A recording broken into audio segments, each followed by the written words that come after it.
ideia dessa conversa, né, sobre recuperação judicial, ela iniciou-se em um recente webinar feito pelo próprio Carlos Frederico, com a Valéria e com a Natália, né, aonde nos trouxe a ideia de levar também esse tema. Né. É um tema que eu acredito que ainda não é muito aprofundado na Paraíba. Nós temos ainda poucas empresas que recorreram a esse Instituto da Recuperação Judicial. Né? Mas nós estamos numa época diferenciada, uma época difícil, né? Que esperamos, evidentemente, que não seja necessário recorrer a esse instituto. Né? Mas sempre é bom se ter um conhecimento a mais, se ter uma ideia do que é possível admitir. Aquilo que vamos poder ter, se necessário, né? Para que venha a ter uma recuperação, a ter um fôlego extra. Tá? Contamos aqui com pessoas com grande conhecimento nessa área, né? A Natália, que é administradora judicial, né, das principais aqui também, atuando aqui no estado da Paraíba, em grandes recuperações. O Carlos Frederico, um advogado muito conhecido aqui no estado da Paraíba, né, nessa área empresarial principalmente, né? Valéria Petrúcio, né, contadora, né, e também trabalha nessa área de recuperação, de reestruturação. Ou seja, os nossos palestrantes, com certeza, possuem conhecimentos abundantes na área, né? E conhecem profundamente. Tá? Para a gente não ter mais perder muito tempo, eu passo aqui a palavra, vamos começar aqui com o Carlos Frederico, para ele fazer as apresentações, a apresentação e as considerações iniciais sobre esse tema de recuperação do seu Carlos. É com você. Chefe Pedro Coelho, satisfação em tê-lo. Roberto, boa noite. Primeiramente, boa noite. Rebeca, Natália, Valéria, toda a audiência aí, vejo muitos amigos aí na audiência presentes. Primeiramente, agradecer o convite, né, RC Assessoria Contábil, a Roberto Cavalcante, a Rebeca, para estar aqui essa noite debatendo esse tema que, como a gente vem conversando, é um tema tão atual, né? Primeiro, dizer da satisfação de reencontrar aqui nesse webinar meu amigo Roberto Cavalcante, que eu conheço há muito tempo, né, Roberto? Roberto tem experiência no assunto também, Natália e Valéria. Não sei se vocês sabem, Roberto, ele é auditor da Controladoria do Estado da Paraíba e ele foi também liquidou uma empresa de transporte público. O governo do Estado da Paraíba tinha, no final dos anos 80, início dos anos 90, uma companhia de transportes urbanos, Joaquim, e se chamava Setusa, e eu e ele, né, os dois, né, vou dizer assim, éramos muito jovens, e ele foi o liquidante dessa empresa, e eu era advogado dessa companhia, isso lá em 1900, salvo engano, 94, 95, 94. Né? Exatamente, há 23 anos atrás. É isso mesmo. Foi aí que eu conheci Roberto. Portanto, quando nós estamos falando em empresas em dificuldade econômica, não só na área de contabilidade, e também empresas, essa discussão de crédito privilegiado, o que é que se sobressai, o que é que não sobressai, Roberto tem bastante experiência, porque lá atrás, dos meus primeiros passos, né, ele também junto, ele foi o liquidante dessa companhia. Né? Então, Roberto, você é uma pessoa que tem muita experiência, é um contador renomado. Né? Agradecer a vocês a oportunidade. Natália, como todos nós sabemos, ela é advogada, mas, sobretudo, ela é administradora judicial. Ela é uma administradora judicial muito conhecida. Ela atua nos estados da Paraíba, Pernambuco, Alagoas, essa região aqui como dizia Gilberto Freire, do Nordeste do Nordeste. E Natália vem sendo uma parceira nossa em vários casos, como de empresa em dificuldade econômica, e já a conhecemos há muito tempo. É uma profissional bastante referenciada no estado vizinho de Pernambuco, e ela, como administradora judicial, ela, digamos, é a responsável aqui na Paraíba por uma das duas maiores RJs do estado. Então, ela já atua aqui há algum tempo. Então, contar com a presença da Natália é sempre muito bom, porque ela tem muita experiência no tema. Seja bem-vindo, viu, Natália?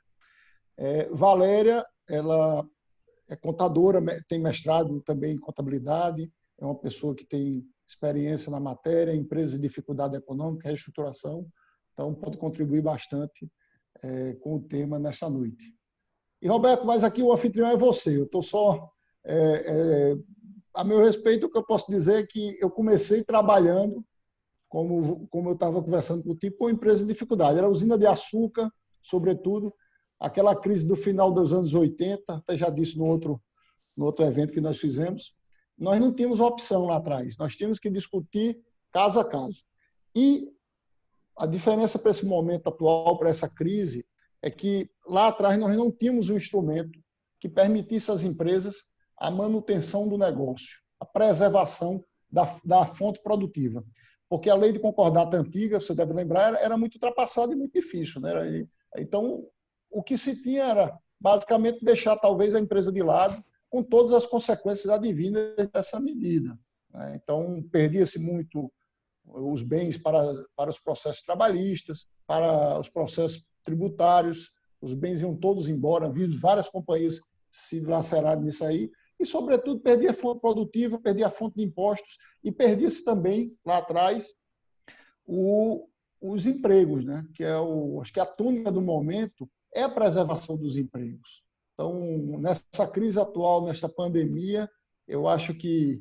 Eu sempre cito que nos Estados Unidos, da década de 20, Henry Ford, ele foi um pioneiro, não só porque fabricou aquele Ford T, mas porque ele dizia que tinha que se pagar bem o salário dos funcionários. E quando ele pagava um bom salário, o que acontecia?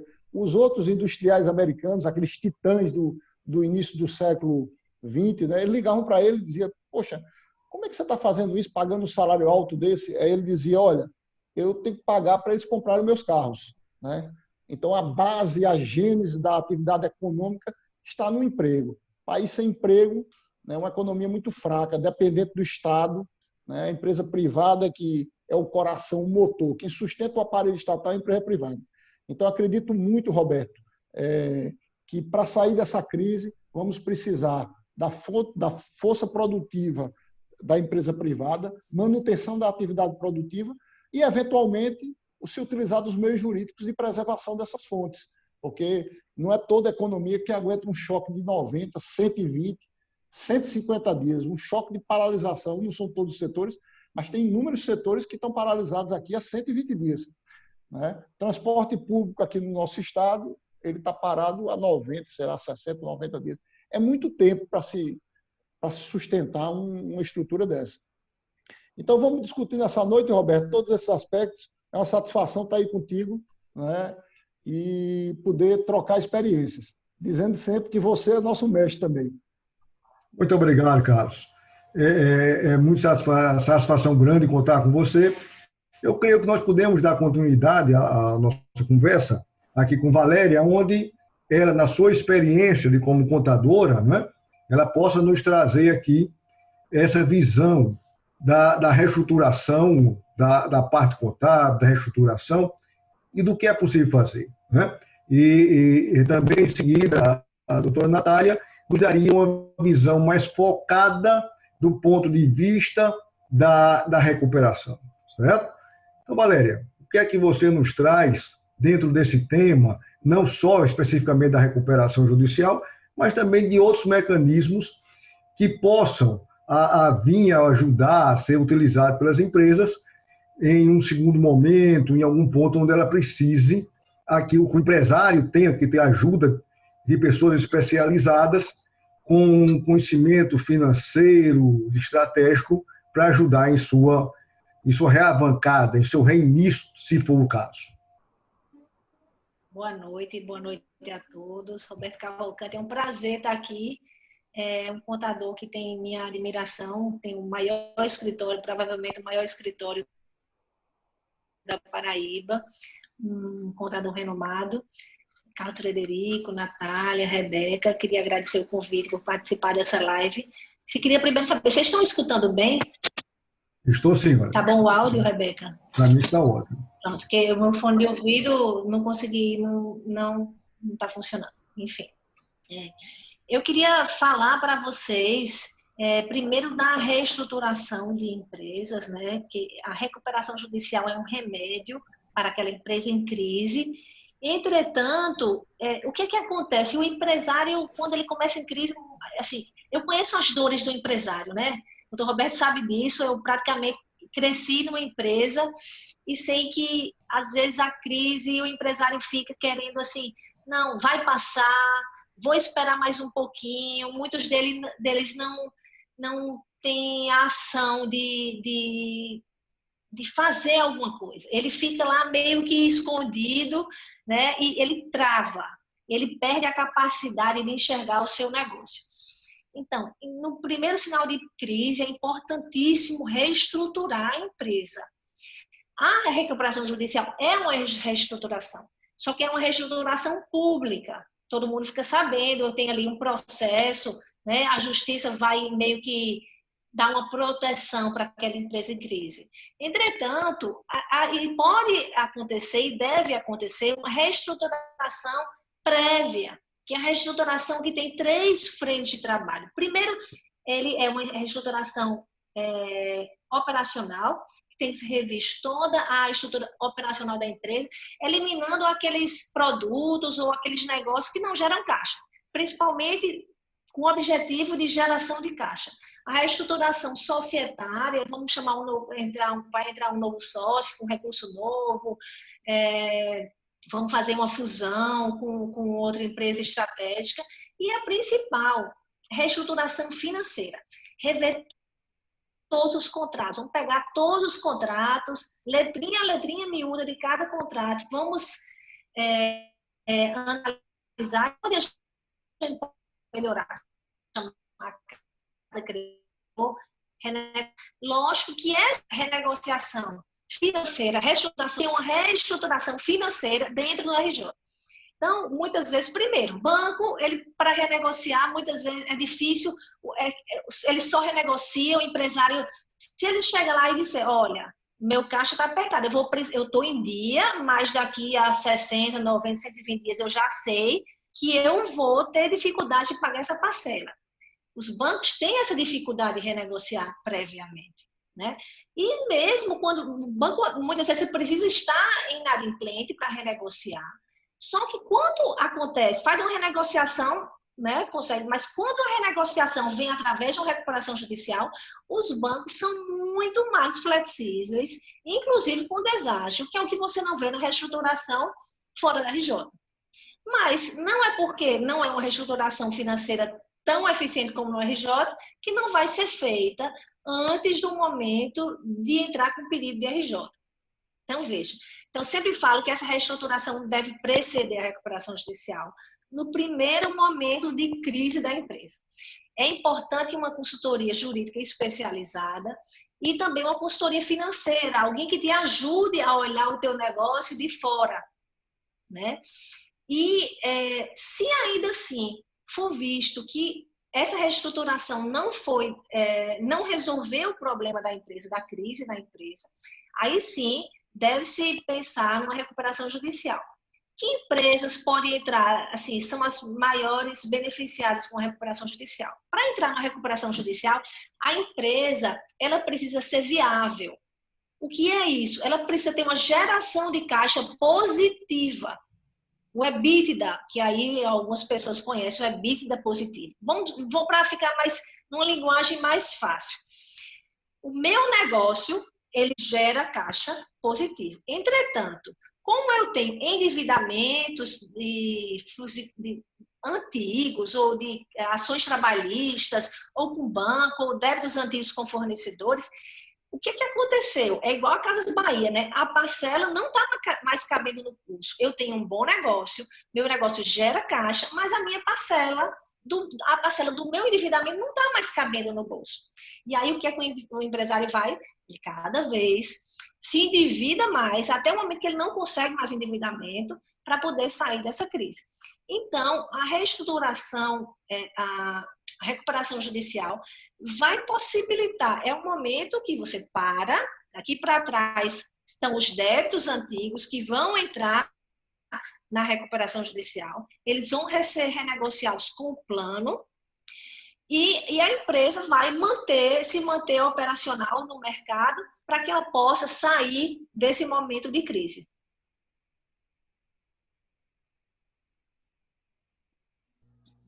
Ok. Valéria, eu acho que tem já duas perguntas aqui. Já que vai ser mais um bate-papo, eu acho que a gente já pode ir trazendo a pergunta do pessoal. Tudo certo para vocês? Claro, eu acho que fica legal assim, porque fica mais dinâmico.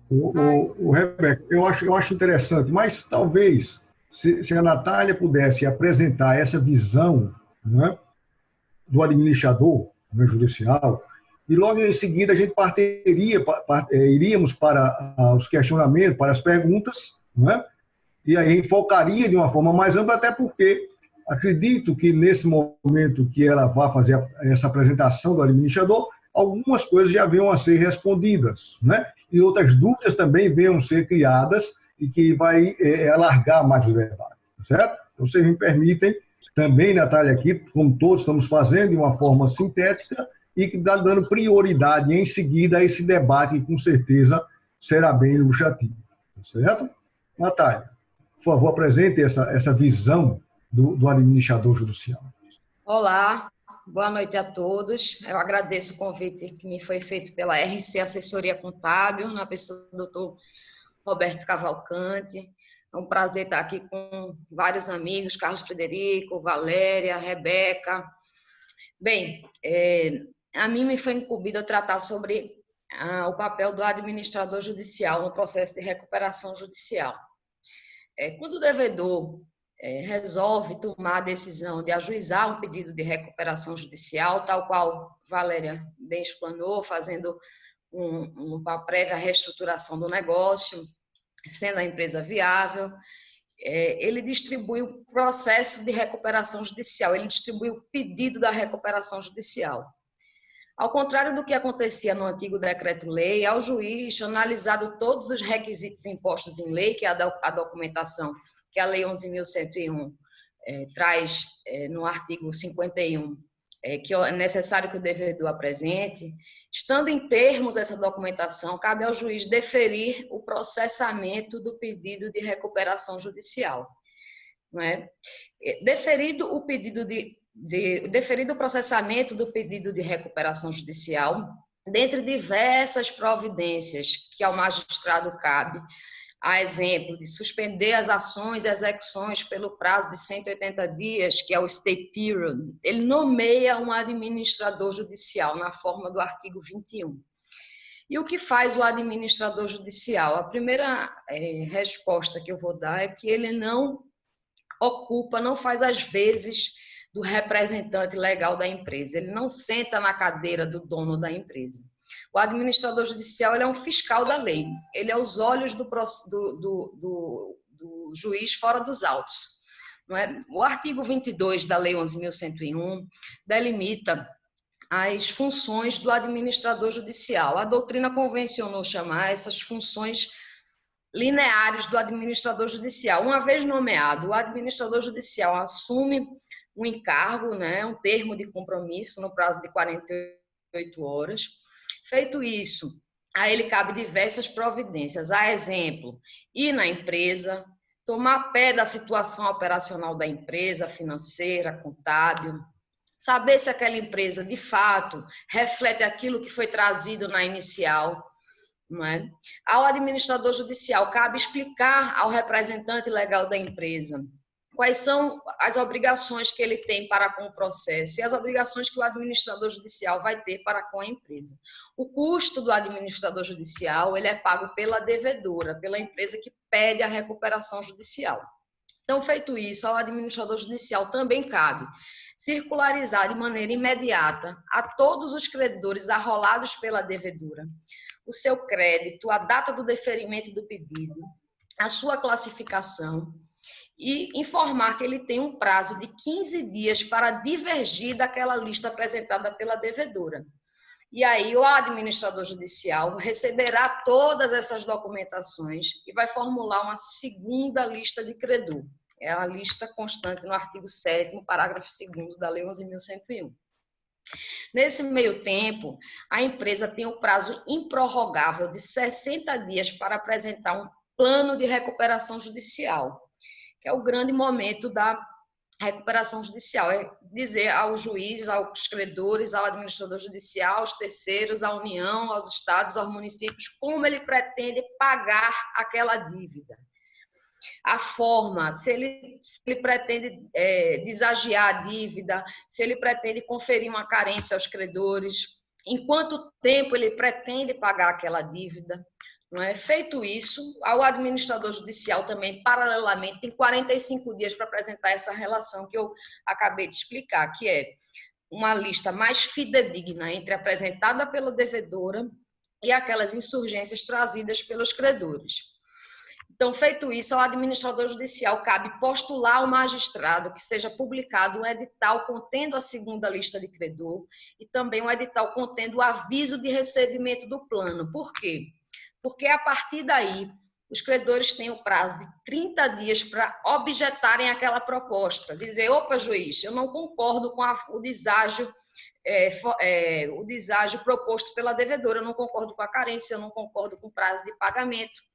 E, ao mesmo tempo, publica-se a segunda relação de credor, porque o administrador judicial ele exaure a fase administrativa e aos credores ainda descontentes com aquela lista apresentada pela administradora judicial, podem, de maneira judicial, impugnar a relação de credor.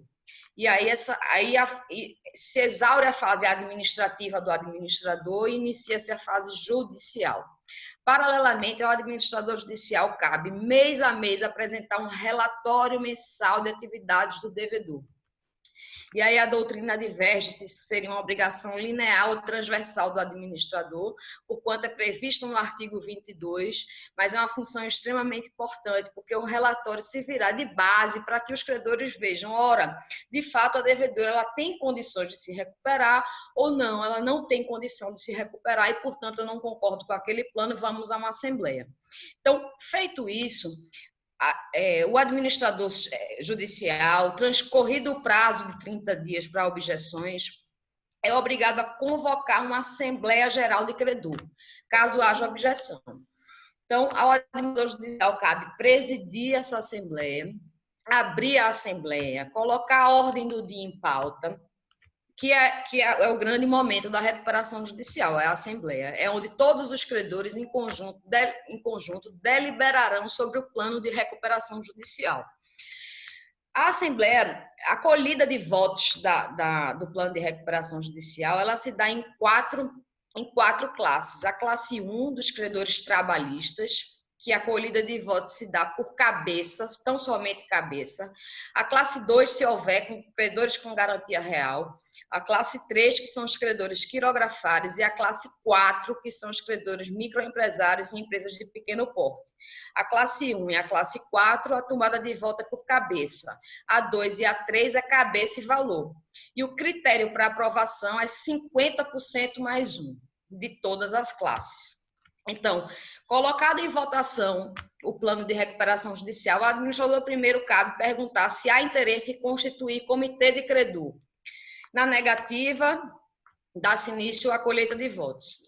Sendo positivo, instaura-se o comitê de credor.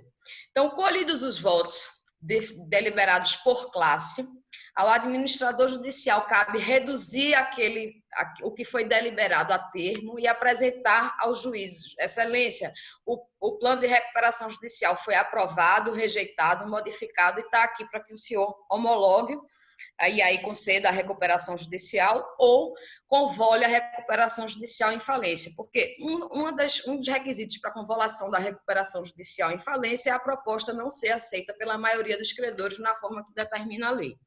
Então, aprovado o plano de recuperação judicial e concedida a recuperação judicial, dá-se a novação da dívida, ou seja, tudo aquilo que era constituído à época do pedido, ela está novada na forma prevista no plano.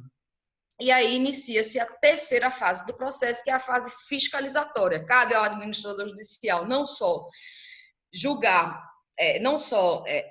acompanhar o pagamento do plano de recuperação judicial, como apresentar o relatório mensal da atividade do devedor a tempo e ordem, e também cabe ao administrador judicial opinar em todos os atos ocorridos dentro do processo, que não são poucos, são muitos. Existem discussões com relação à liberação de trava bancária, serviço essencial, prestações tidas como continuadas, impugnações de crédito contra aquela relação de credor. Então, transcorrido esse tempo, ao administrador judicial, após julgado todas as impugnações de crédito contra a relação por ele apresentada, cabe consolidar o quadro geral. Esse quadro geral é a base de votação, é a base de pagamento do plano de recuperação judicial. E a empresa fica em fiscalização durante 2 anos, quando o processo é encerrado, ainda que tenha constado um prazo de pagamento muito maior. O legislador entendeu o seguinte: estando o plano sendo cumprido durante esses 2 anos, a recuperação pode ser encerrada naquele momento e eventuais não pagamentos contra aquele plano não é falência mais. Você pode entrar com ação ordinária para cobrança daquele crédito. Existe um enunciado no Tribunal de Justiça de São Paulo que diz o seguinte: a fiscalização da empresa ela começa a partir do término da carência prevista no plano, que para mim não é uma coisa boa, embora eu estaria advogando contra até o meu trabalho, porque seria ótimo ficar contando, recebendo e fiscalizando a empresa por 2 anos mais 2. Imagine que um plano previa uma carência de 2 anos e a fiscalização de 2 anos. Estaria a empresa aí fora o processo de recuperação judicial por 4 anos em recuperação judicial. A mim não me parece que seja uma situação muito boa para a empresa, porque evita o pagamento, evita a concessão de crédito novo, traz uma insegurança para fornecedor. A empresa continua com a pecha em recuperação judicial, o que a título bancário não é uma coisa boa. E para o Instituto em si, que previa um prazo relativo para início, meio e fim, eu não acho que seja uma boa opção. Como é um enunciado do Tribunal de São Paulo, ele não tem caráter vinculativo aos outros tribunais, de modo que só São Paulo adota esse entendimento. Então, é isso. Feito isso, o processo é encerrado e vida nova para a empresa. Eu espero que eu tenha me feito entender. Não é uma linguagem mais técnica, porque, de fato, eu acho que é melhor a gente entender a função do administrador explicando o próprio procedimento do que tentar fazê-lo de maneira diferente. E as funções transversais do administrador judicial é fiscalizar os prazos processuais de todas as partes, Ministério Público, devedora, agir com celeridade, agir com transparência, boa-fé, não é que ela é objetiva, se presume, fornecer todas as documentações exigidas por qualquer credor, auxiliar o devedor em pagamentos. Posso pagar isso? Não posso pagar isso? Esse débito está inscrito, mas de que maneira? Então, cabe ao administrador judicial esclarecer toda essa situação processual para qualquer parte, inclusive para a parte trabalhista, que é a parte que mais sofre no processo de recuperação judicial, seja pela a dificuldade no acesso ao processo, seja por ser a parte mais hipossuficiente da relação. Então, o administrador judicial, além das obrigações lineares, ele tem as transversais, que são aquelas que não constam de lei, mas sim decorre de interpretação dela. É isso, doutor Roberto. Natália, muito obrigado, muito esclarecedor. Né? Vejo que já temos diversas perguntas aqui dos participantes. Rebeca, comece a ver essas perguntas aqui para começar o debate, que é talvez o mais interessante nesse momento. Ok, eu vou perguntar por ordem. Quando eu estiver fazendo a sua pergunta, se você quiser ligar o microfone e complementar alguma coisa, fiquem à vontade, certo? A primeira pergunta é de Afrânio. Ele gostaria de fazer uma pergunta a Valéria Petrucci. Valéria, qual é o momento que devemos procurar uma recuperação judicial como remédio para o negócio?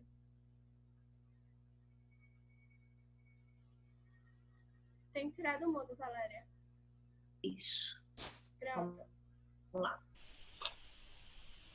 O que acontece é que, como eu falei, que o empresário às vezes ele fica tão travado que ele pensa numa recuperação judicial já quando ele está numa situação que seria uma situação de falência. Então, é importante que esse remédio que a recuperação judicial ele seja tomado pelo paciente e empresa no momento em que a empresa tem a geração de caixa positiva, como eu já falei, e ela tem essa geração de caixa positiva e seja um negócio viável. Mas, principalmente, o importante é que o empresário esteja no momento decidido, que ele participe de vários debates como esse, que ele esteja alinhado com a sua consultoria financeira, com o seu advogado, com a sua consultoria jurídica, e que ele esteja seguro que essa é a melhor saída. Então, precisa ter que isso seja abraçado pelo empresário. Ótimo. A Fran, se quiser complementar alguma coisa, é só ligar o microfone, tá? A próxima pergunta é do Joaquim Cruz, que também é para a Valéria, e depois chama outra, a Natália. A sua, Valéria. Faz sentido pensar que, abstraído o objetivo primário de preservação da empresa e dos empregos, o objetivo da entrada na RJ é a saída da RJ? Deixa eu explicar um pouquinho melhor, Valéria. Boa noite a todos. Boa noite. Ele entra no RJ porque quer, né, Valéria? Entra para continuar preservando a empresa e a sua capacidade de geração de valor. E aí o Instituto da Recuperação Judicial, ela traz uma série de benefícios, mas como falou Natália ali, quando a gente fala de crédito novo, tem-se aí um represamento. E ao aplicar, então, ao tomar a decisão de entrar na RJ, faria sentido pensar que aquele período da RJ é o período para você se reestruturar na governança, na gestão dos seus processos, no seu portfólio, no seu modelo de negócio, para voltar a gerar valor e rapidamente sair dela? Sem dúvida, Joaquim. O objetivo principal da recuperação judicial é preservar a função social da empresa, né? A empresa gera valor para a sociedade através de emprego, através de produtos, enfim, tem que se preservar isso. Não dá para dizer assim, a empresa não está mais não está conseguindo mais caminhar com os próprios pés. A justiça dá ali uma proteção para que a empresa passe aquele momento ali de UTI e ela não só reestruture o seu passivo, que ela se reestruture como um todo, para que ela possa não incorrer nos mesmos erros do passado. Então, a reestruturação, a recuperação judicial, principalmente, ela visa reestruturar o passivo com o deságio, que é aí onde o empresário vai dar deságio, que coisa boa, né? É um ponto realmente positivo da recuperação judicial. Tem um deságio, alonga o prazo, a parcela cabe no bolso, mas também não adianta se a empresa não se reestruturar como um todo. Por isso a importância de uma consultoria financeira. Um financeiro e uma consultoria de gestão. Joaquim, você conhece bem isso, né?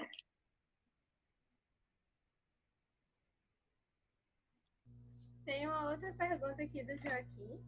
Eu vou ler. Aí, se quiser complementar de novo, Joaquim, fica à vontade. Essa é a pergunta para a Natália.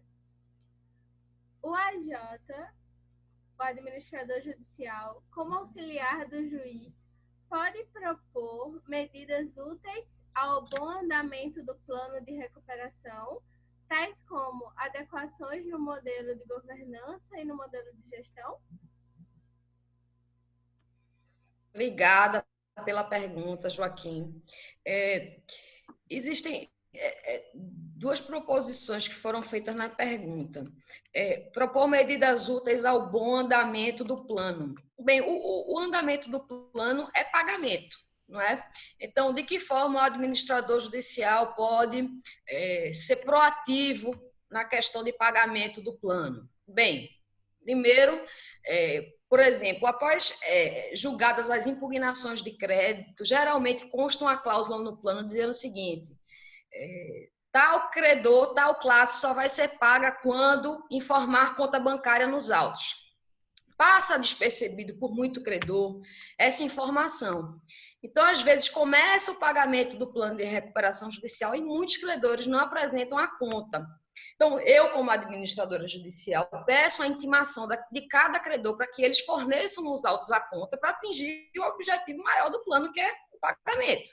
Não é? Tem administrador judicial que não procede dessa maneira, espera que chegue a ele. E aí eu acho que, por ser uma proatividade do administrador judicial fazer valer o pagamento do plano, ele deve adotar todas as medidas necessárias para o efetivo cumprimento. Não é? Agora, com relação à adequação no modelo de governança e no modelo de gestão, não cabe ao administrador judicial. Essas atitudes de governança, gestão, governança corporativa, quem toma é o representante legal da empresa. Não cabe ao administrador se miscuir nas relações empresariais. Ele não administra a empresa, então somente o processo. E o faz também de maneira extrajudicial quando da apresentação do relatório. Mas essa questão de um sócio vai entrar, um sócio vai sair, vou aportar capital, não vou, não, o administrador judicial ele não entra nesses pormenores, ele é tão somente comunicado porque consta um capítulo do plano de recuperação judicial, informações relevantes do processo.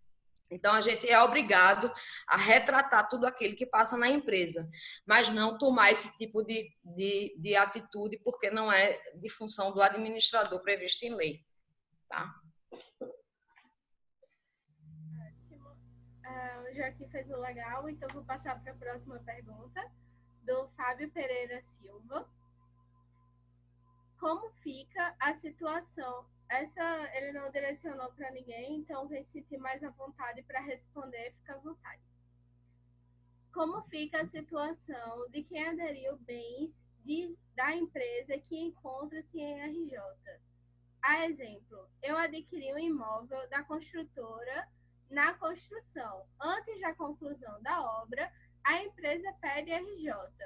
O empreendimento se encontra alienado pelo banco, que tem o imóvel antes da entrega, e a empresa inclui no pedido o banco que se encontra alienado, o empreendimento. Como fica a situação do cliente? Fábio, se você quiser fazer a pergunta melhor, mas por enquanto fica aberto para Rebeca, se Natália e Valéria permitirem, eu respondo. Eu acho que eu tenho condição de responder essa pergunta. Antes de entrar especificamente na questão da RJ, eu tenho uma visão que, se você quitou o seu débito, Fábio, você tem o direito de escriturar esse imóvel livre e desembaraçado em seu nome. O que tem ocorrido em alguns casos é que, vamos imaginar, a construtora tem um débito, Roberto, de 1 milhão junto a uma instituição financeira X. Aí vamos imaginar que Fábio chegou lá e tinha dos 1 milhão, 100 mil reais, que era do imóvel de Fábio. O que acontece? Fábio quitou o valor dele de 100 mil reais, correspondente à fração do débito dele de 100 mil, e o banco está exigindo da construtora, para a liberação do imóvel de Fábio, que todo o resto, todos os outros imóveis estejam quitados. Que não é correto e, juridicamente, inclusive, existem inúmeras decisões já amparando o seu direito, Fábio, de ter a sua escritura do imóvel livre e desembaraçado. Então, nesse ponto, se você for ao judiciário, você vai conseguir sair. Por outro lado, também, na recuperação judicial, eu entendo que a empresa em recuperação judicial ela protege mais o seu crédito em relação ao seu direito do que, eventualmente, um risco que possa existir se não estivesse nesse seu caso específico. E aí vou citar aqui o artigo 49, diz o seguinte: estão sujeitos à recuperação judicial todos os créditos existentes na data do pedido, ainda que não vencidos. E no parágrafo 3º, especifica o seguinte: tratando-se de credor titular de posição de proprietário fiduciário de bens móveis ou imóveis, de arrendador mercantil, de proprietário ou promitente vendedor de imóvel cujos créditos, contratos obtenham cláusula de revogabilidade e retratabilidade, inclusive em incorporação. O que acontece? este seu crédito, ele estará fora na minha visão, ele estará fora da RJ. Você estará garantido porque você quitou sua obrigação, tá entendendo? Então, ou de um lado, juridicamente, uma empresa que eventualmente estivesse fora da RJ, você já teria esse direito, e mais ainda ela estando na RJ. Porque você vai apresentar, se o débito está lá, você vai apresentar em juízo isso aí, e o juízo vai garantir, vai assegurar você o seu imóvel livre e desembaraçado. Está entendendo? Então, assim, eu não vejo grande dificuldade em relação a isso. O conveniente é que você gostaria de, uma vez recebendo o seu crédito, tendo o seu crédito quitado, receber a liberação do bem. E, infelizmente, nessa hipótese, não será automático, mas isso ocorrerá fatalmente. Você terá a liberação do bem, com certeza. Fábio, quer fazer alguma consideração? Não? Rebeca? Oi. Tudo bem? Tudo bem, Maurício? Tudo bem. Eu só queria confirmar, tá? Que o Fábio, que realmente o que o Carlos acabou de falar, isso aconteceu comigo e realmente houve a liberação. Eu adquiri o apartamento, fiz a liquidação antes da RJ. Ao final, quando eles entraram no processo de RJ, eu já havia liquidado o meu apartamento e aí o banco do Brasil não queria fazer a liberação, tá? Mas a própria juíza do caso disse que o banco teria que liberar para todos aqueles que liquidaram as suas dívidas junto à empresa. Então, houve, até através da juíza, a liberação de todos os imóveis que estavam quitados. E o meu estava nesse ínterim, né? Então, acabei ficando com o imóvel liquidado e tenho a carta de quitação, não entra em RJ, não depende de nada de RJ. Isso aconteceu o ano passado, em outubro do ano passado. Então, confirmo o que o Carlos colocou, tá? Que realmente é a situação. Quem liquidou já tem seu direito adquirido, não entra em RJ, não há que se discutir em nada nesse caso. E o que acontece é que os bancos têm resistido um pouco a isso, tá entendendo, Zé Maurício? Os bancos têm resistido um pouco a isso.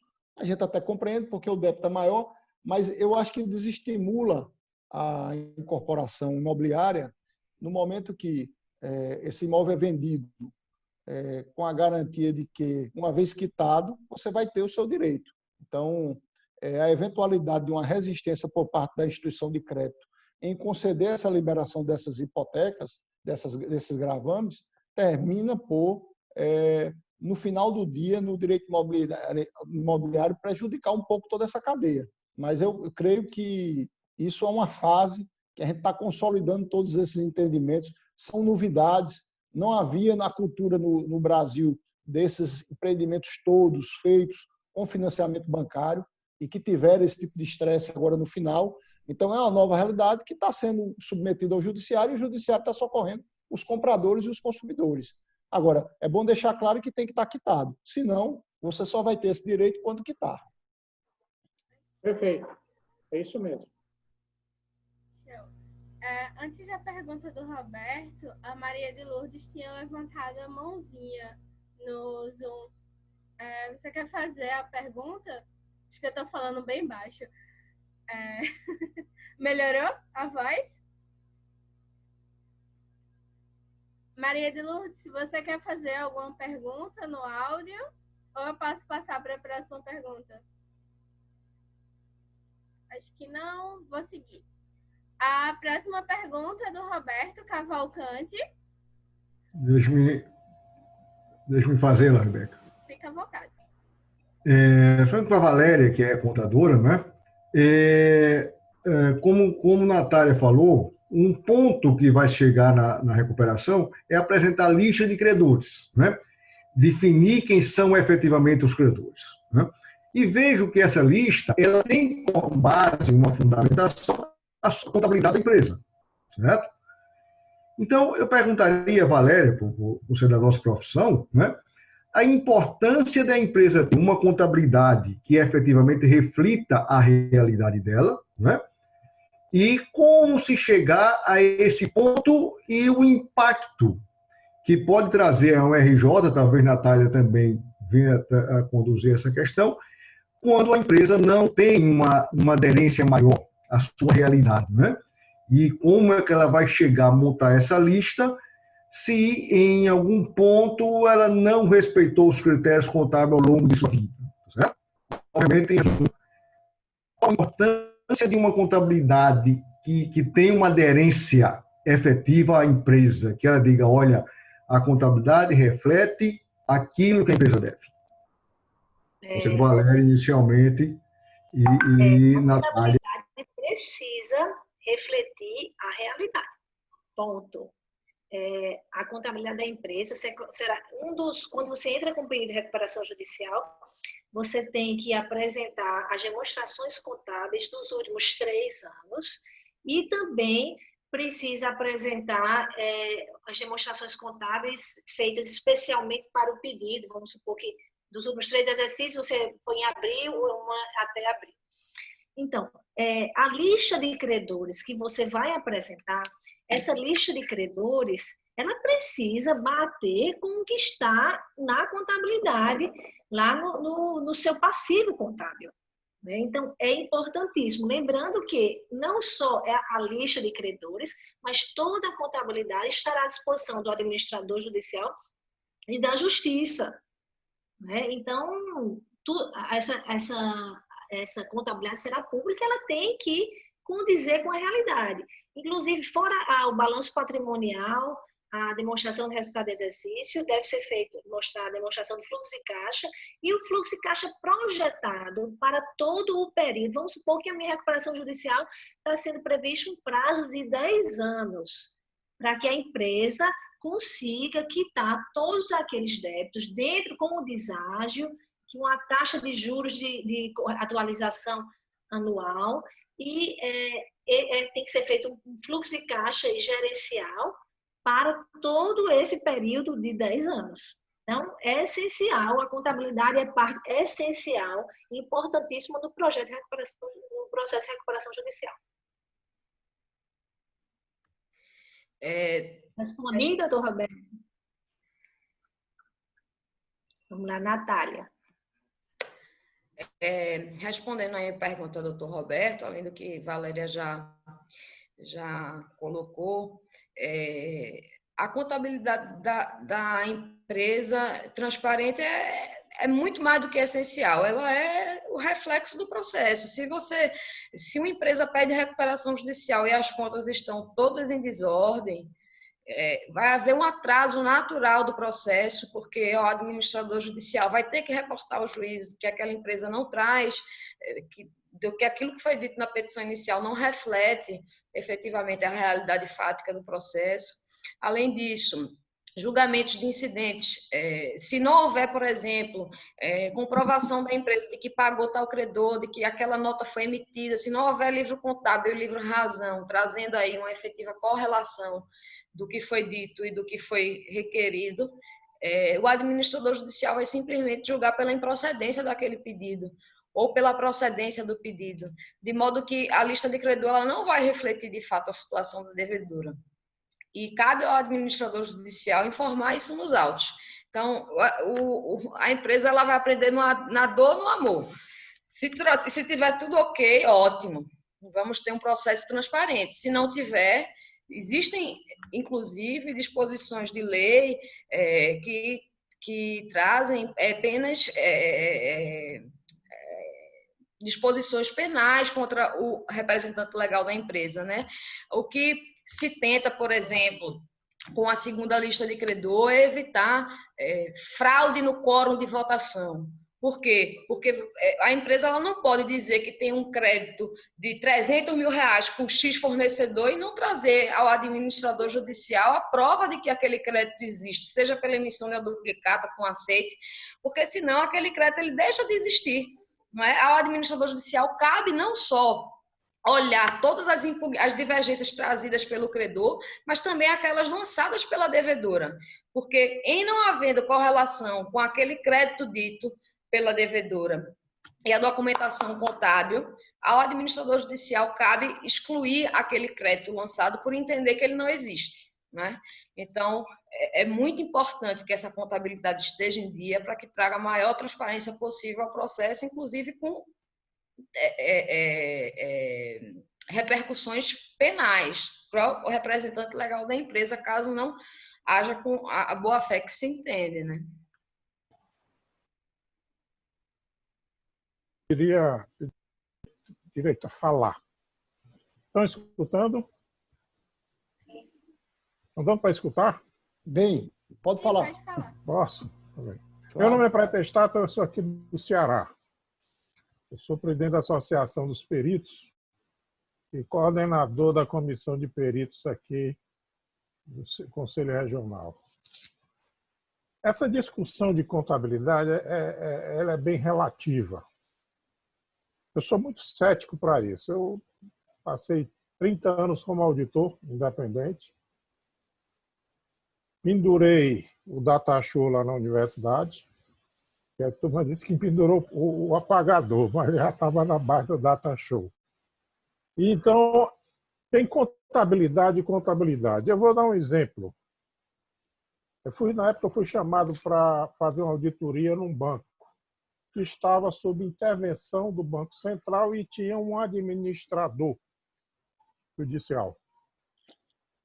No transcorrer da auditoria, nós começamos a notar uma certa deficiência na técnica contábil aplicada às instituições financeiras.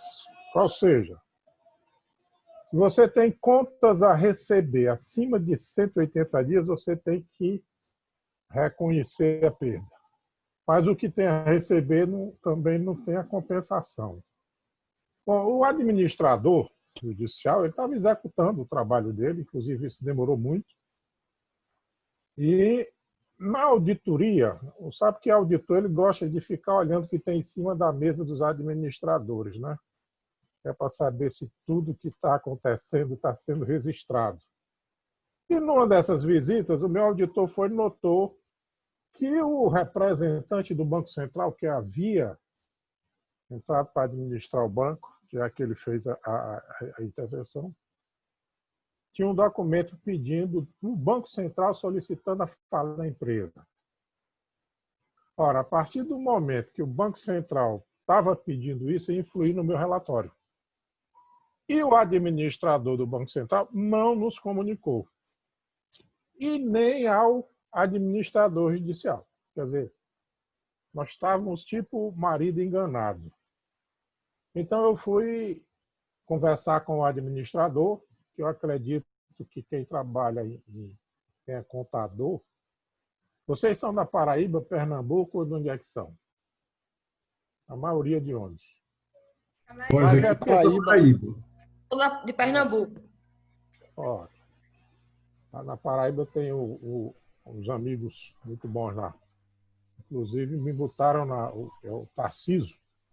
Ele me colocou na comissão de perícia do Conselho da Paraíba, porque nós estamos analisando aqui as novas normas de perícia que saíram agora em março, e apareceu uma testabilidade aqui e uma... eu não digo... É uma tendência para fazer revisão dos pares que existem em auditoria. Isso me deu um calafrio, porque todas as big de auditoria já estão com suas empresas de perícia constituídas. Mas voltando ao que eu estava falando, eu tive que interpelar ao interventor do Banco Central.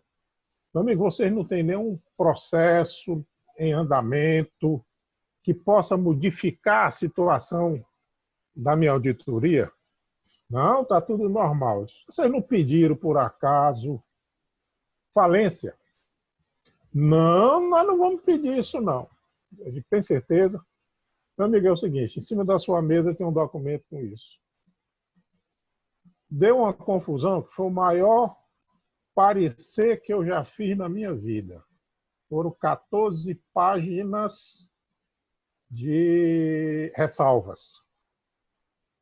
E eu então conversei com eles, olha, isso daqui, se cair numa perícia, vocês vão se machucar, porque para você pedir perícia, você tem que ter um PL inferior a 40%, que na época era 40%, da dívida. E vocês estão dando baixa lá no contas a receber em mais de 40 milhões. Se você deixar de dar baixa ali, ou então dê baixa nos dois, ativo, passivo, ou seja, que tem a receber na mesma proporção. Aí você tem uma configuração diferente no PL e vocês não vão poder pedir a falência da empresa. Deu uma confusão, mandaram assessores de Brasília, o Banco Central. Eu devo ter gasto umas 20 horas de reunião com esse pessoal. Mas só que, quando você trabalha com a técnica contábil, ela é interessante que nem sempre reflete a realidade. Era o que não estava acontecendo e que eles estavam cobertando para poder pedir a falência da instituição. E que isso já está com uns 15 anos, é provável que já tenha saído. E o administrador financeiro era o Martoni Coelho, que foi presidente do Conselho Federal, e nós temos uma parceria em perícias aqui no Ceará. Então, o Martoni entrou forte nesse processo, o Banco Central substituiu o interventor, deu uma confusão danada. Exatamente pelo descumprimento das normas contábeis necessárias para aquele caso. Eu sei o seguinte, que eu acredito que dos herdeiros, talvez tenha um ou dois, eram 5, um ou dois vivos, o resto tudo morreu. Mas era só isso que eu queria colocar, que a contabilidade, eu gosto de dizer que ela nem sempre reflete o estado contábil da empresa dependendo do contador. Dependendo do contador. E dependendo das informações que são passadas pela administração para que seja realizado o lançamento contábil.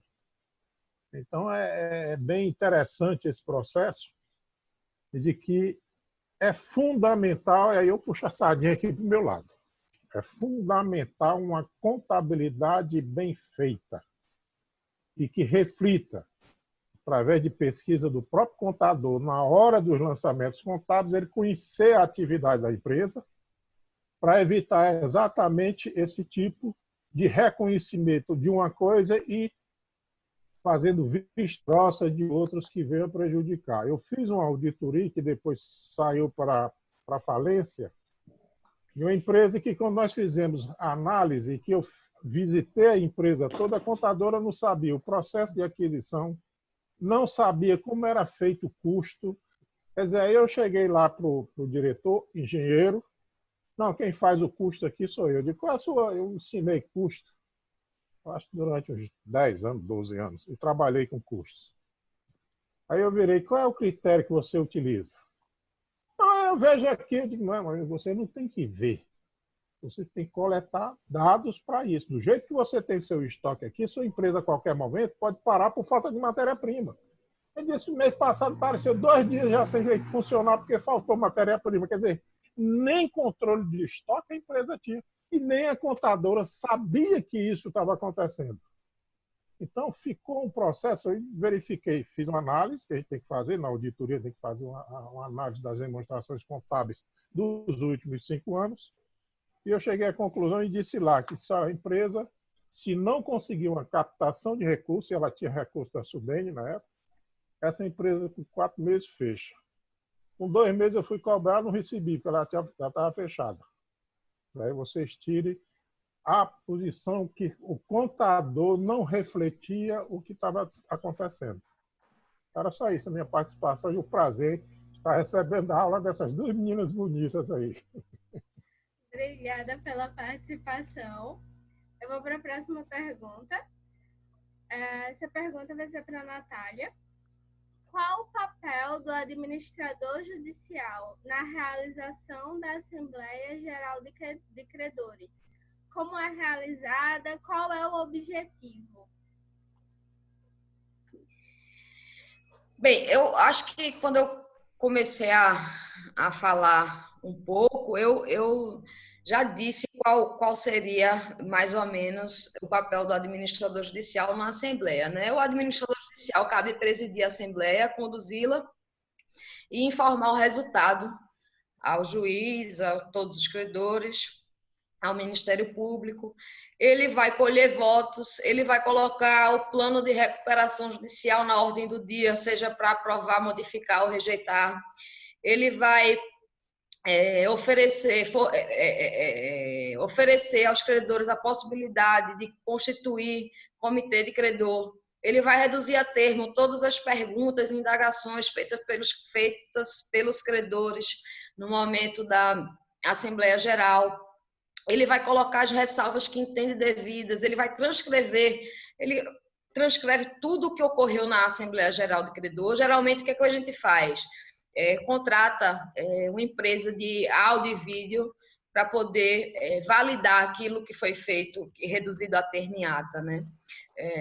Mas a ata é um reflexo de tudo que ocorre na Assembleia Geral. O administrador judicial reserva a sala ou o auditório ou um auditório de um hotel para que haja essa Assembleia. Ele convoca a Assembleia, ele publica em órgão oficial a data, local e ordem do dia em publicações oficiais, além de que determina que a empresa o faça também fixando nas sedes e filiais para que a publicidade daquele conclave seja o maior possível. Ele recolhe os votos e ele leva o resultado da Assembleia ao magistrado.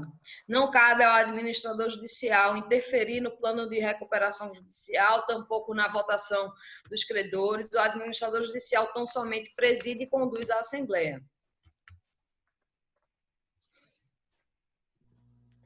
Rebeca, eu podia fazer só um destaque aqui, que eu acho que talvez seja importante. Talvez a Natália possa esclarecer um pouco mais sobre isso, Roberto e Valéria. Na verdade, tem sempre uma inquietação, e eu vejo que tem muitos empresários aqui, eu estava contadores também, né, auditores, né, tem sempre uma inquietação, Natália, em relação o papel do administrador versus gestão da empresa. Né? Então, nós sabemos que o administrador judicial ele não participa da gestão da empresa. O empresário, o proprietário, o sócio, ele vai continuar tocando os destinos da empresa, tomando as decisões estratégicas, financeiras, jurídicas, como sempre tomou. E vai sim haver um processo de recuperação judicial em paralelo. Né? E o administrador judicial ele vai ter o seu papel, como você bem explicou, fazendo todo esse acompanhamento. Né? Eu queria só que você destacasse como se dá, por exemplo, na prática. Então, uma empresa X entrou com a recuperação judicial hoje, para que isso fique esclarecido aqui para todos os ouvintes, como é que isso funciona. Uma empresa entrou... Quantas vezes você chega aí na empresa, você participa, você senta na cadeira do proprietário da empresa, do sócio administrador, ou você faz um papel de acompanhamento, digamos, troca de informações contábeis e jurídicas no que é necessário, e também com os credores. Tu pode explicar isso melhor, Natália? Acho que é um ponto importante, ele é bem simples, mas eu acho que é basilar daquele entendimento de quem, como o Roberto propôs, o tema dele é como salvar o seu negócio, né? Então, eu acho que antes mesmo dos detalhes referentes à Assembleia, a credores, tem aquele lado bem para a tomada da decisão do gestor. Não é? Então, sabemos que isso não ocorre, mas você poderia explicar isso melhor? Posso, Fred. Eu comecei falando que o administrador judicial, de fato, como você muito bem disse, não senta na cadeira do representante legal. Na prática, como é que funciona? O processo foi distribuído. Nós fomos nomeados. Nós sabemos que o processo de recuperação judicial ele é multidisciplinar. Ele exige presença de contador, ele exige presença de advogado, às vezes até auditor. Então, eu sou pessoa jurídica especializada, eu sou nomeada na forma do parágrafo único do artigo 21.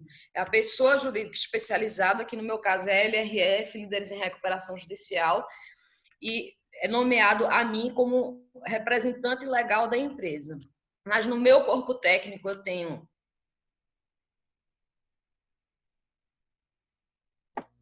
Natália ficou no mudo.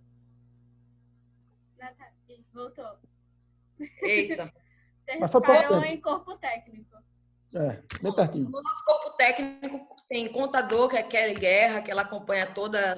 Ela veio de uma das Big Four, ela quem faz a parte contábil financeira. Eu não tenho esse conhecimento técnico, a gente sabe a ideia geral macro, mas os detalhes eu jamais utilizaria aí, jamais seria um doutor Roberto, uma Valéria, um pretestado para poder dizer contabilmente se aquilo está certo ou errado, porque eu sou advogada, minha formação em direito, sou advogada, então a gente conta com um corpo técnico para tanto, mas tudo bem. Então, distribuído o pedido de recuperação judicial, o administrador judicial, caso aceite o encargo, ele trata de imediatamente entrar em contato com o representante legal da empresa e dizer: olha, representante legal, você pediu recuperação judicial, eu sou a auxiliar do juízo, eu sou a administradora judicial que vai acompanhar as informações do processo.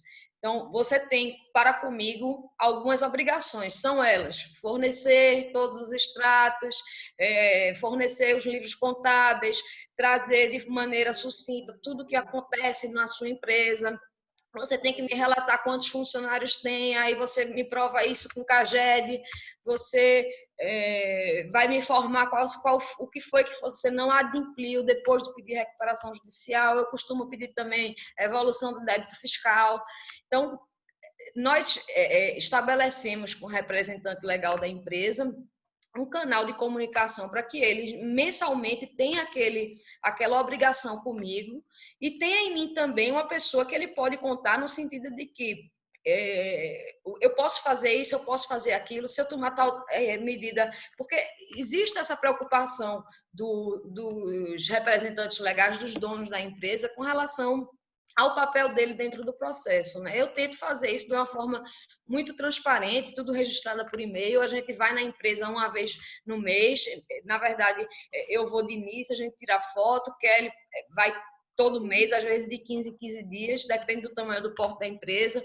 Outros advogados do nosso escritório vão também, para que a gente tenha certeza de que a atividade está funcionando daquele tempo e modo que ele nos relata, né?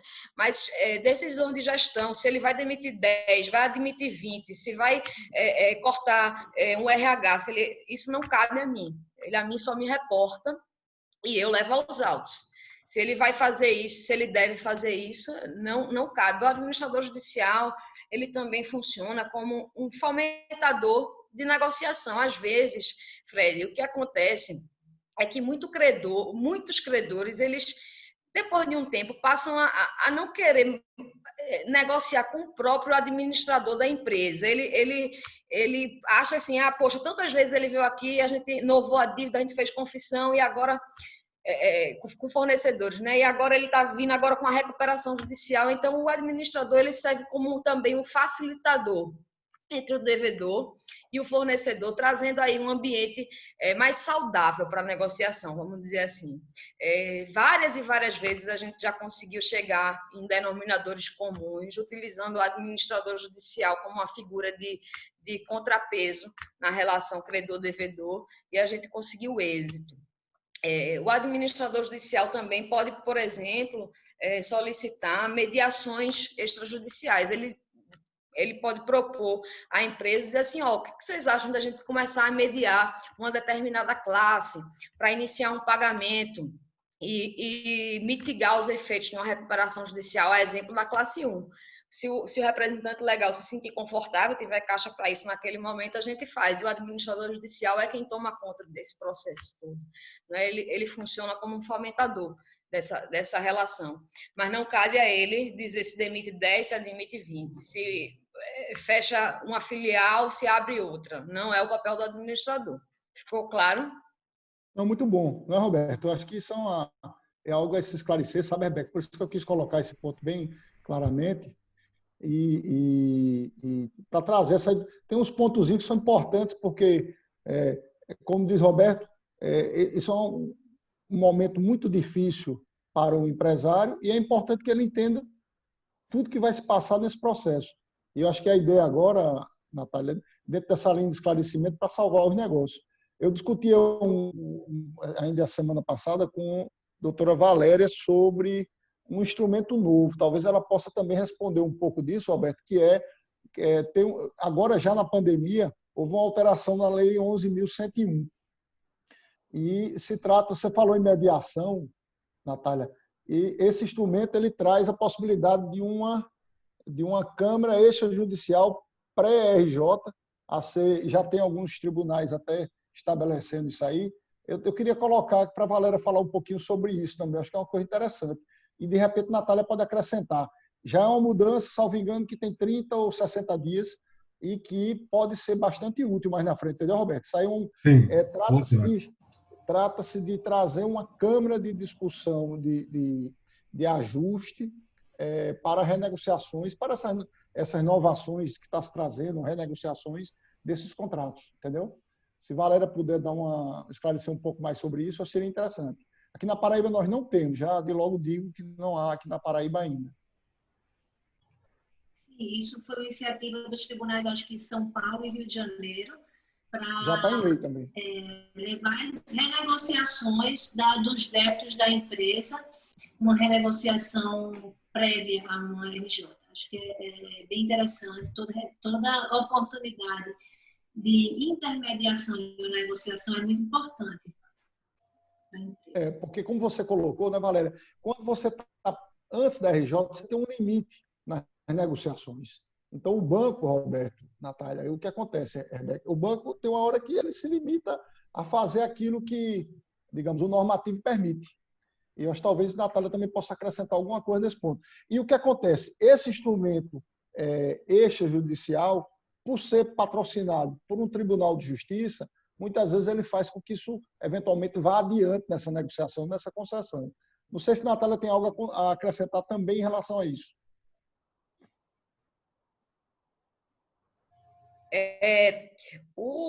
Você está falando do projeto de lei 387? Exatamente. Eu não sei se em Pernambuco já estabeleceu algum... Não, eu estava vendo numa live da ESMAP, Escola de Magistratura bem nova.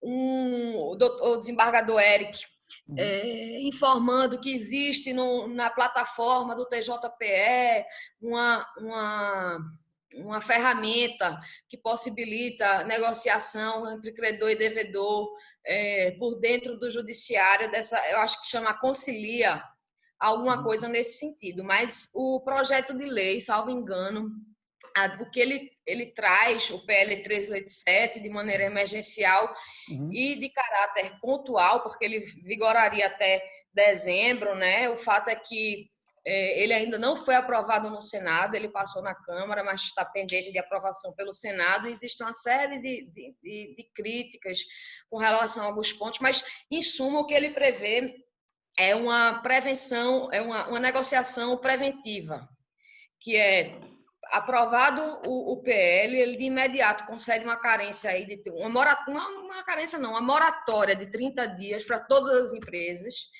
Não suficiente essa moratória de 30, ele permite que a empresa peça uma negociação preventiva e que aí dá-se a ela um automático stay, que é aquela suspensão das ações e execuções, para que a negociação preventiva funcionaria como uma espécie de interpelação, né? A empresa pediria tão somente para conseguir o stay e faria de maneira extrajudicial, sem a presença do administrador judicial, nesses 90 dias, a possibilidade de negociar com o credor. Se ainda não for suficiente, aí cabe a ela pedir recuperação judicial, ela pode pedir recuperação judicial, aquele juiz que deferiu a negociação preventiva, ele é prevento para julgar o pedido, e esse prazo de 30 mais 90 é descontado do stay automático que é dado no artigo 52. É mais ou menos assim. Mas ainda não foi aprovado. Existe crítica com relação ao prazo, existe crítica com relação a isso deve ser feito pelo judiciário, porque não precisaria do judiciário para existir uma negociação preventiva extra-autos. Aí tem uma série de coisas que ainda o Senado, eu acredito que vai modular aí para modificar um pouco. Mas até que não haja a implementação do PL 1387, eu acho que a Lei 11.101 faz bem às vezes. Existe também uma recomendação, a recomendação 63 do CNJ, com relação à liberação de valores.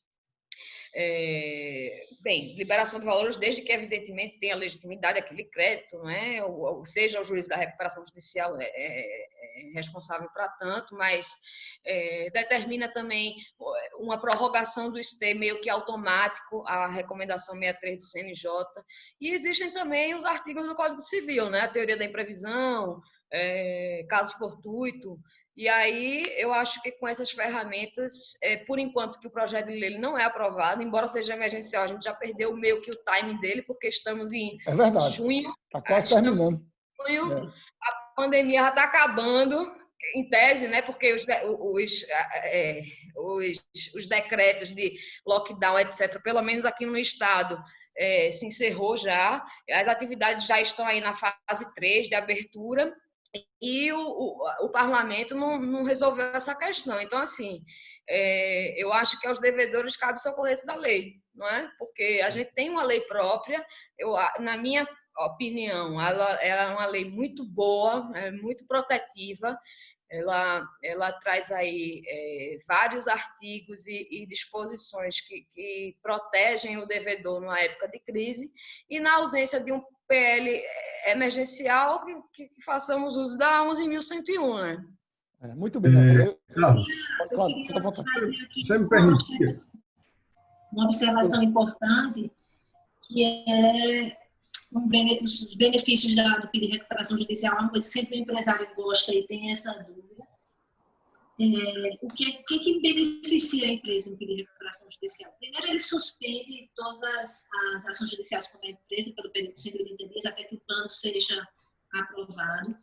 Ele impede, em primeiro lugar, a falência da empresa, né? Ele resguarda ativos e ele tem a manutenção do negócio da empresa. Agora, no plano de recuperação judicial, sempre tem deságio, geralmente tem deságio. O que se vê no Brasil é que, sobre os débitos da empresa, classificado aquelas 4 classes ali, que trabalhista, garantia real, quirografário, empresa de pequeno porte e microempresa, existe deságio desses débitos, que envolve tudo, inclusive a parte principal da dívida.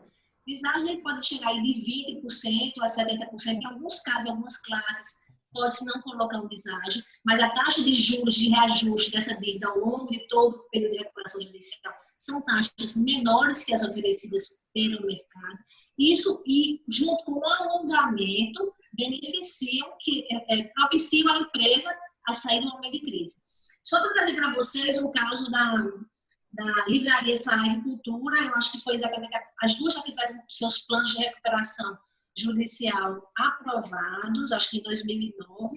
Eu estava vendo uma reportagem do Valor Econômico que se fala que no mercado financeiro a gente conhece juros em cima de juros. E no mercado agora de recuperação judicial estamos vendo agora deságio em cima de deságio. Por quê?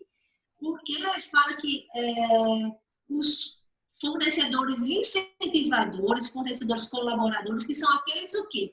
Que mesmo após a recuperação judicial, eles continuam fornecendo para a empresa. Então, esses fornecedores eles vão ser beneficiados para que eles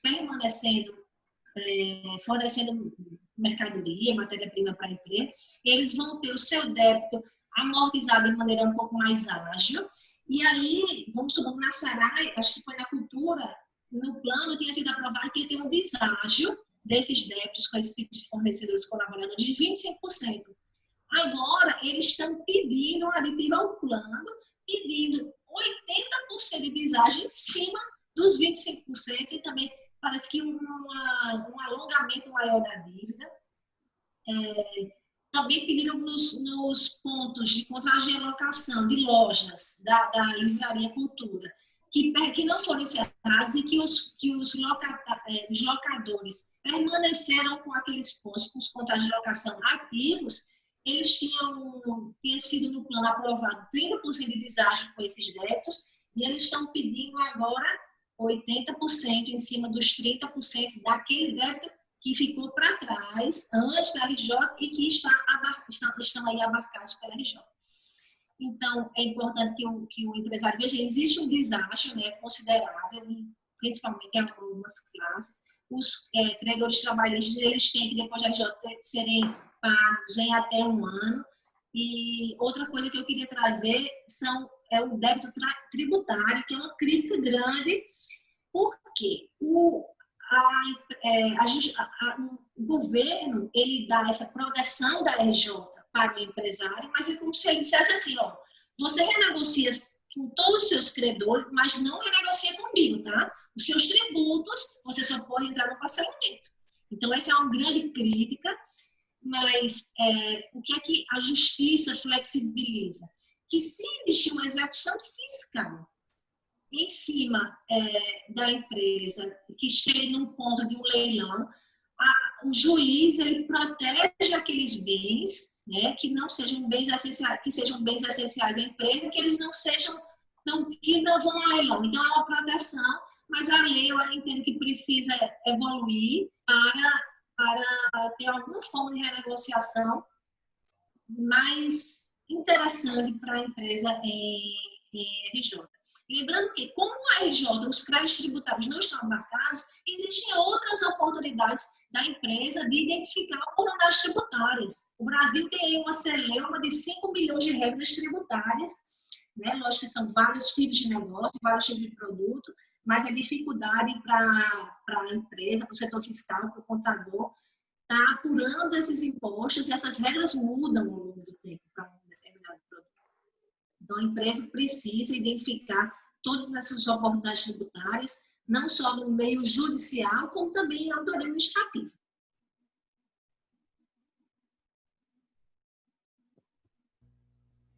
Certo. Roberto ia comentar alguma coisa.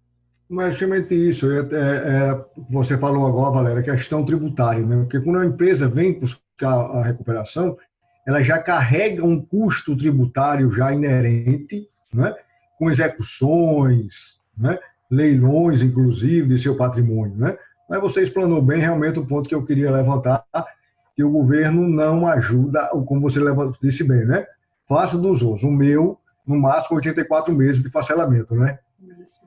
O Estado da Paraíba também mudou a regra, que era 60 meses, e aderiu que um regulamento muito similar, parecido, não com aquela flexibilidade de faturamento, também, mas no caso mais longo para o ICMS, mas sem nenhum benefício fiscal. Eu ia acrescentar o seguinte, além do que Valéria trouxe aí, um ponto que eu, na minha visão como administradora e até como advogada, eu diria o seguinte: a maior vantagem de um pedido de recuperação judicial é trazer todos os credores para um processo só. Porque você imagine uma empresa que está passando por uma dificuldade financeira, ela deve a 5 mil credores, e se, digamos que desses 5 mil, 1.000 entrem com ação em cada localidade diferente onde se encontra, pedindo um arresto, pedindo uma cautelar de basta-injúria, pedindo isso, pedindo aquilo, executando aval, fiança.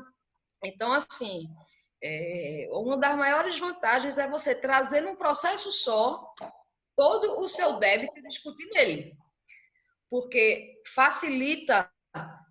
Primeiro, dá um conforto ao devedor de que não haverá expulsão de patrimônio de maneira aleatória. Segundo, que ele tem uma proteção legal ampla e restrita de 180 dias, que é o stay period. E o terceiro é que no processo de recuperação judicial, o ambiente de negociação ele é muito mais fácil do que você combater ações de maneira individualizada.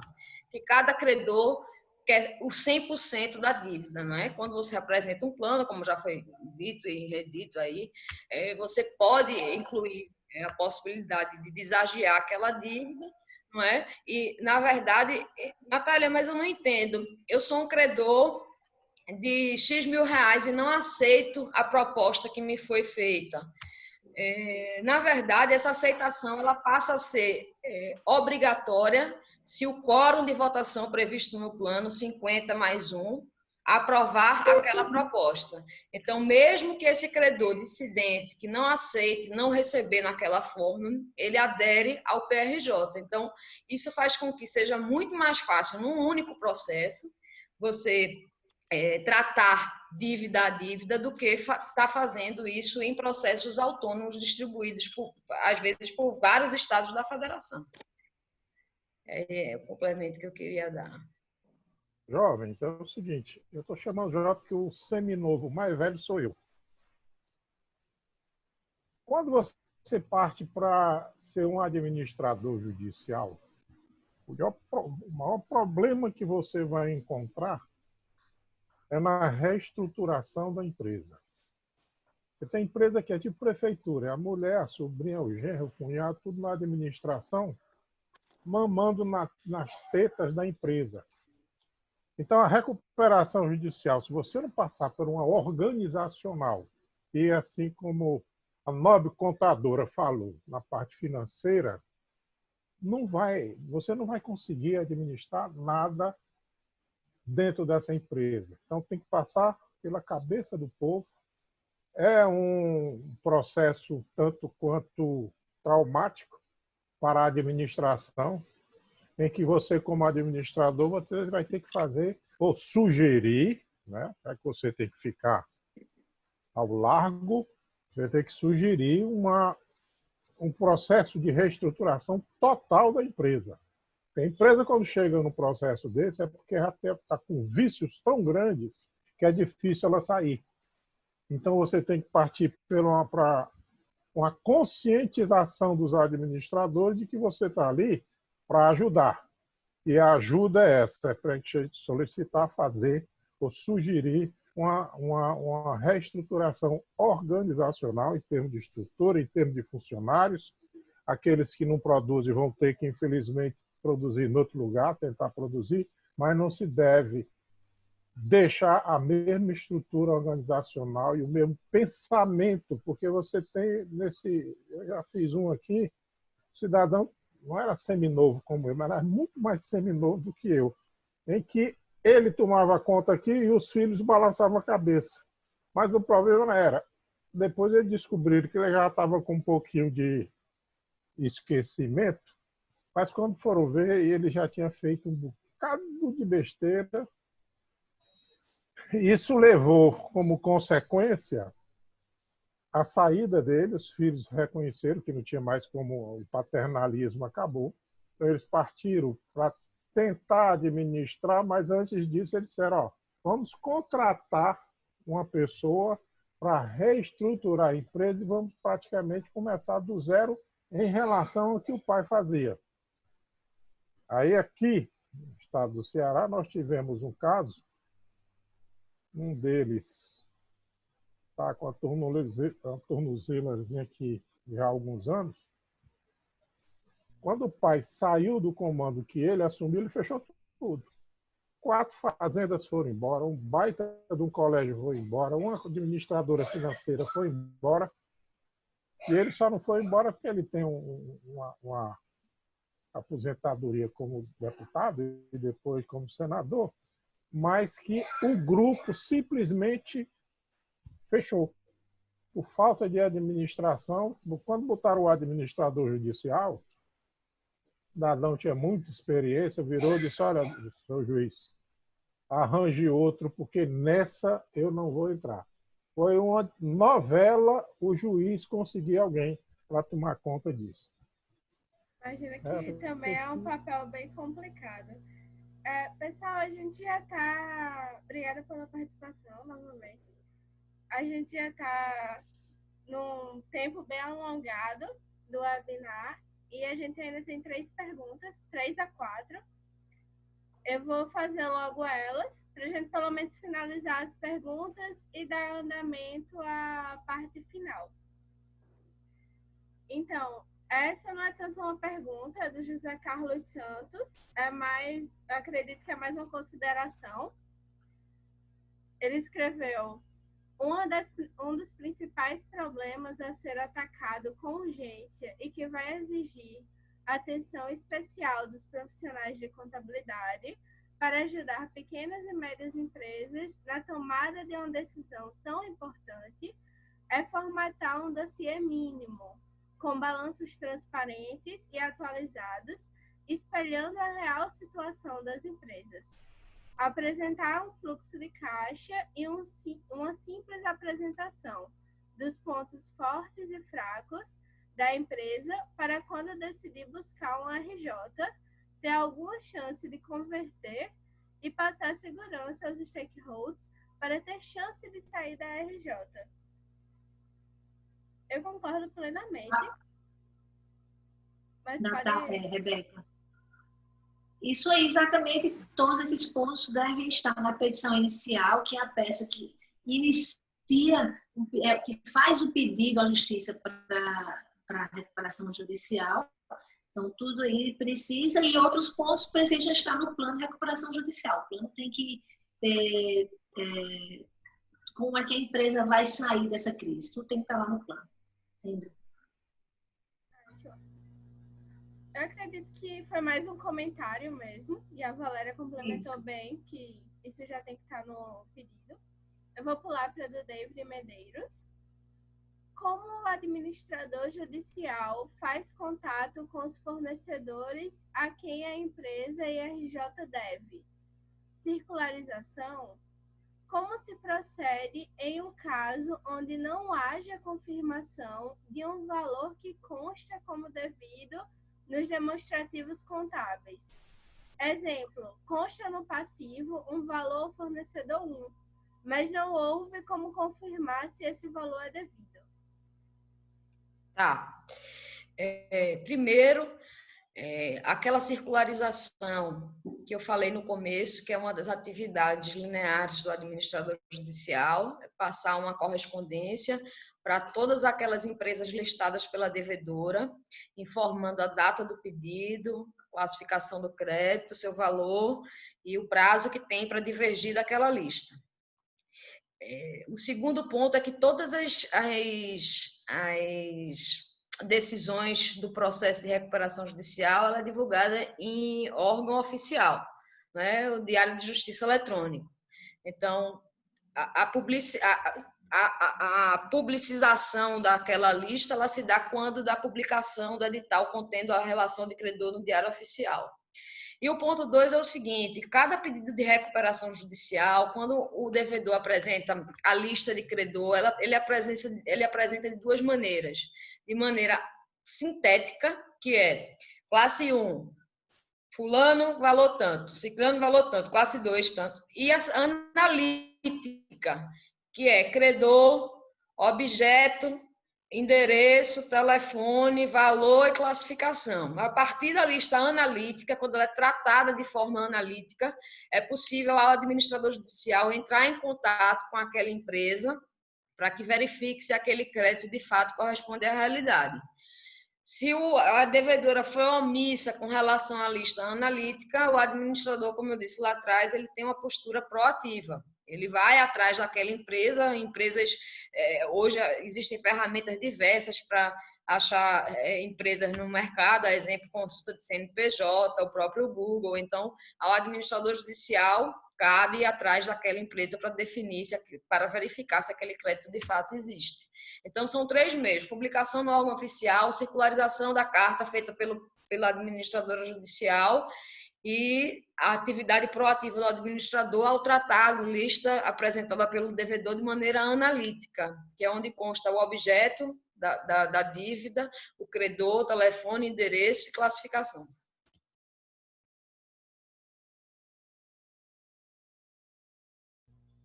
A próxima pergunta é do André Sena.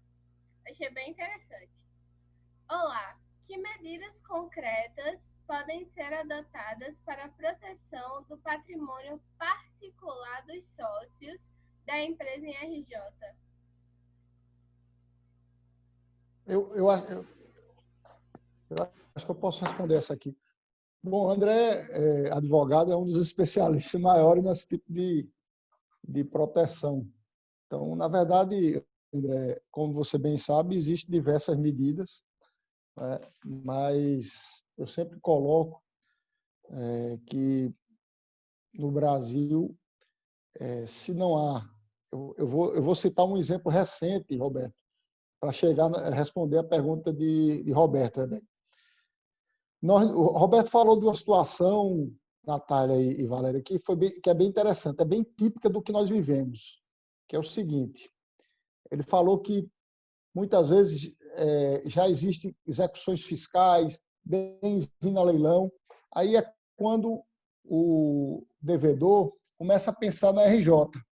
Eu acho que Valéria colocou muito bem, e Natália também, que isso deve ocorrer antes. Isso deve ocorrer antes. Porque aí já é aquela situação assim, é um salve-se quem puder. Tudo que a RJ tenta preservar, fazer com que não ocorra.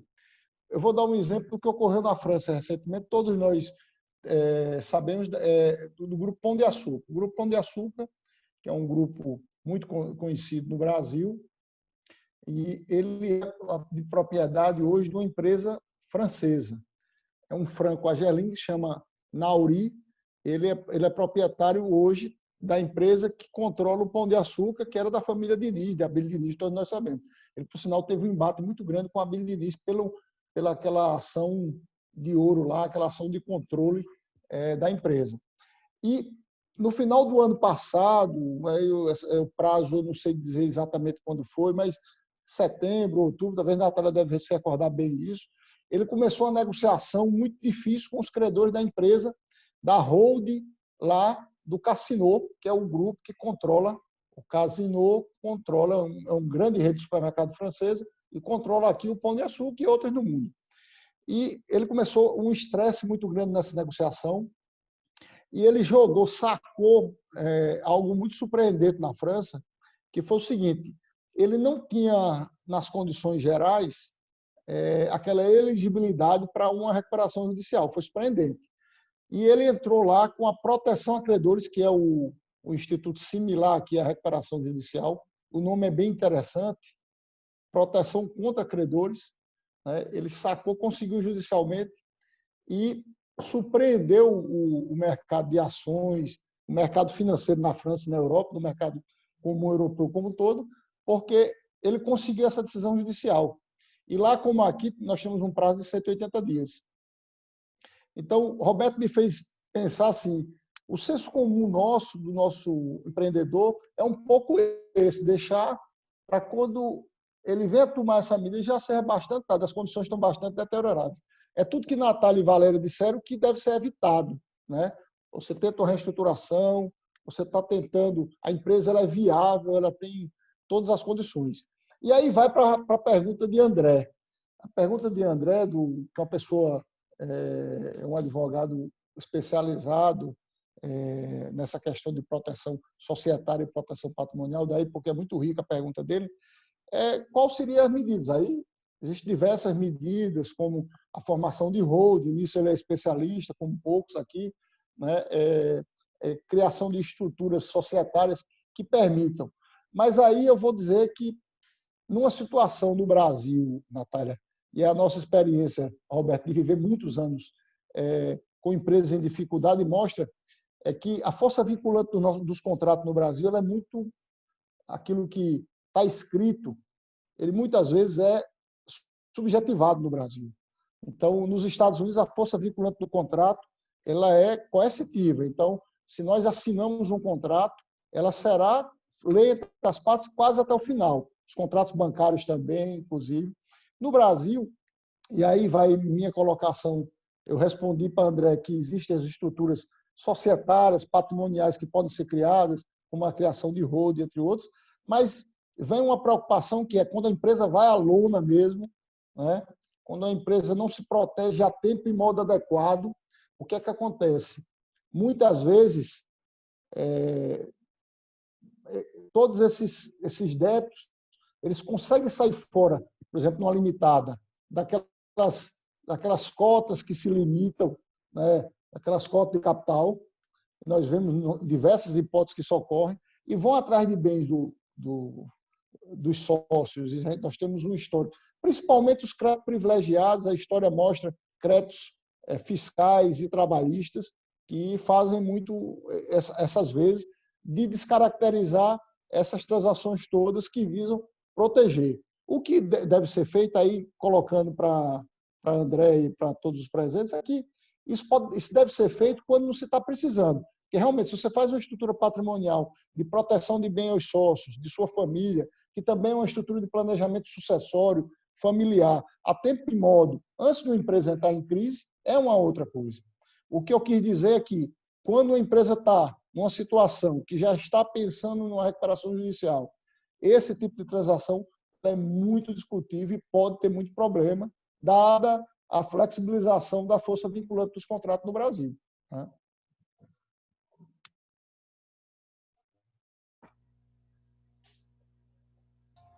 As perguntas do chat foram finalizadas já.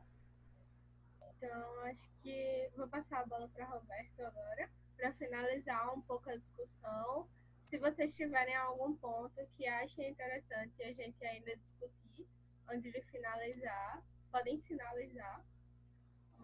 Eu queria só acrescentar um ponto que eu acho que é muito interessante, é que na Lei 11.101, Natália e Roberto e Valéria, se fala naquele prazo de 180 dias, é o prazo que está lá. Só que, diante dessa pandemia, dessa crise que a gente está vivendo, 1 dia, 2 dias, 180 dias, dá no mesmo, a gente já está 4 meses parado, bem dizer, né? Então, o que ocorre aí é que esses prazos eles terão que ser flexibilizados, porque eu sei de bancos privados que já estão suspendendo as cobranças ou renegociando as dívidas por 180 dias, porque não é só a paralisação, é um choque da economia por 4 meses e a consequente retomada lenta. Então, em alguns setores, acredito que vai se retomar 10%, 20%, vai chegar no final do ano com 35% da condição, o status quo ante. Então, nós temos uma dificuldade muito grande de retomada. Então, 6 meses, imagina, quem pede uma recuperação judicial hoje, daqui a 6 meses a situação não será muito parecida. Eu sei que, e aí talvez a Natália possa falar um pouco mais sobre isso, que os juízes têm prorrogado, têm flexibilizado mais um pouco isso. Mas isso é um ponto muito importante. E aí vai a minha pergunta, se não pudesse aproveitar essa possibilidade de alteração legislativa para fazer um alongamento disso aí. Tem bancos públicos, por sinal, os bancos públicos também, Roberto, como os créditos tributários, eles, em razão dos fundos constitucionais, principalmente na parte dos fundos constitucionais, eles não costumam ceder na RJ. Então, não tem deságio em relação aos bancos públicos. Aqui, no caso, seria mais o BNB aqui do Nordeste, né? É um outro problema e outro desafio que você tem. Mas eu acho que seria muito prudente e muito interessante que se pudesse flexibilizar esse prazo de 180 dias, Natália, você que tem muita experiência, Valéria, nisso aí, para que as empresas não ficassem limitadas a esse prazo. Porque não sabemos, e o grande ponto dessa crise é a incerteza que dela advém. Nós não sabemos quando será retomada, como será, né? Fala-se em PIB de menos 10% esse ano. Então, há uma dificuldade muito grande em relação a isso, e eu acho esse prazo muito curto. Hoje, o que nós temos na jurisprudência é o seguinte: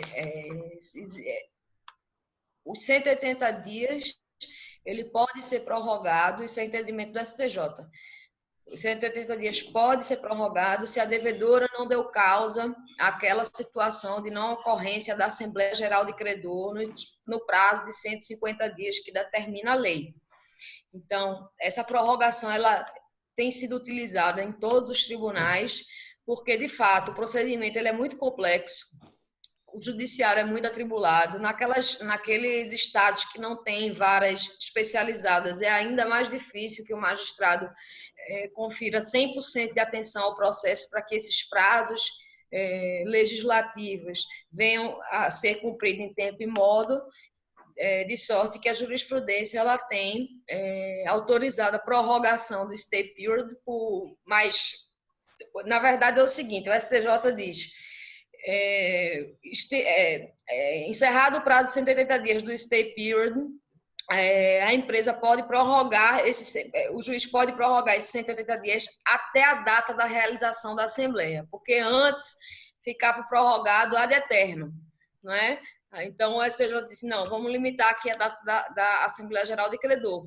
E isso faz com que vários agentes econômicos, credores, já tem o administrador judicial, faça com que a Assembleia ocorra mais rápido, porque a intenção é que para o credor o stay period se encerre, né? Caso ele tenha como executar a garantia de outra maneira. Então, o STJ entende dessa maneira de prorrogação do stay period até a realização da Assembleia. No caso da pandemia, a recomendação 63 do CNJ é no sentido de que se confira a prorrogação do stay period em razão da crise pandêmica. Eu acho que é isso.